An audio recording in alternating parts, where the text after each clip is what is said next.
the power of letting go. When we remain subject to the same, our path becomes a heavy, dense, and uncomfortable path to walk.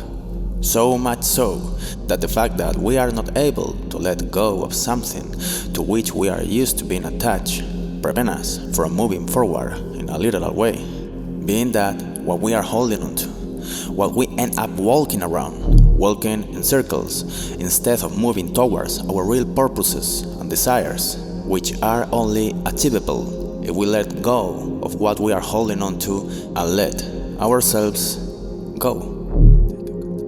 So, finally, letting go of what we cling to is letting go of ourselves. Detaching ourselves from what we are used to having on a recurring basis in our lives means creating an absence of something that has always been there, and that we are afraid stop having it there. Because we know what it feels like for what we feel attachment to be there, but we don't know what it feels like for what we are attached to stop being attached. It is the state of comfort that is generated by those things that we know, which ends up creating the comfort area or comfort zone. Being that when these things that we know slow us down, distracting our attention from our real path, when we begin to feel comfortable and we end up becoming attached to them. And it is when we let ourselves be carried away by these distractions that we end up becoming attached to, which we end up conceiving as our reality. In this way, through what we attach ourselves to, we abandon our real path, and, in an indirect way, an alternative path of reality is imposed on us to our real path, which is our individual path, generating a loop in which we are not able to feel fulfilled or feel that we are developing as individuals, since we are not going where each of us is supposed to go. Thereby, regardless of whether we become attached or distract on our path with an alternative path, our real path will always be the same and we will feel it within us. This being so, that although we've been lured and drained by a trap, our deepest desires, which are fulfilled when we take our true path, will never change or leave our hearts. It is at this point that the vast majority of people in this world find themselves at the point where their desires are not reciprocated by the reality in which they live, since what they end up constantly manifesting on the physical and material plane is that confusion and dissonance that governs their minds, which is something like, I can't have what I want or what I love. I only worth having what I already have and I must settle for it, since this is the life I've been given. These types of statements are the most destructive thing an individual can say to themselves, without realizing that the same individual is generating that same reality that in the depths of his being is rejecting. It is the individual, by clinging to the idea that he cannot opt for something better than what he already has, that generates that reality in which he believes. We create what we believe in.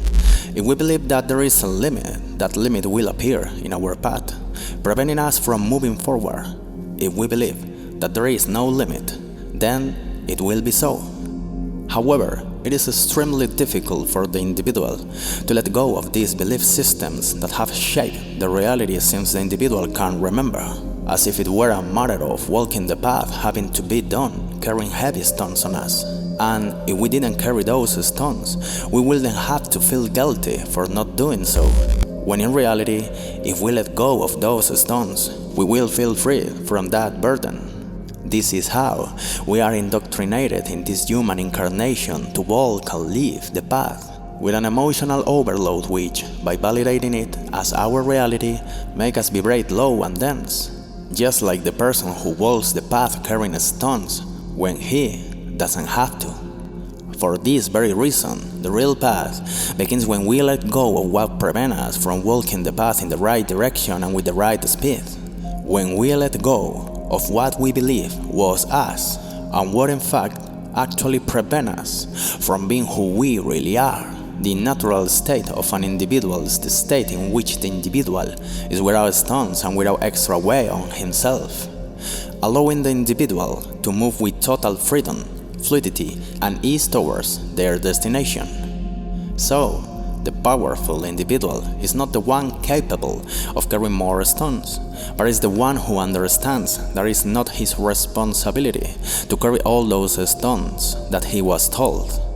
All the induced thoughts about what we are and what we are not, all that programmation about what things are and about what things aren't that comes from the outside is nothing more than what we must question ourselves and evaluate if it really gives us what we need to reach our goals. Reviewing everything that occupies our mind is important because it will depend on how we see the path, the way we walk the path. But to walk the true path, we must see it as it is and accept it, and don't force the path to be what is not.